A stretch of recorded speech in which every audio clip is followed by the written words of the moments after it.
Jeshi la Polisi Kanda Maalum ya Dar es Salaam linachunguza vifo vya watu wawili, mume na mke, ambao wamejulikana kwa majina ya Anthony Hilary Ngabori au wakati mwingine Ali Ngabori mwenye umri wa miaka 46 na mke wake ambaye amefahamika kwa jina la Anna Amiri Juma anayekadiriwa kuwa na umri wa miaka 39.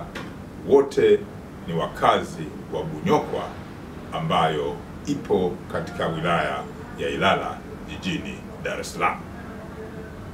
Tukio hili ambalo linachunguzwa na jeshi la polisi linadaiwa kutokea usiku wa kuamkia tarehe 12 mwezi huu wa Juni mwaka 2025 kwenye nyumba yao ya familia. Mili hii imekutwa ndani ya chumba chao cha kulala huku ikiwa na majeraha.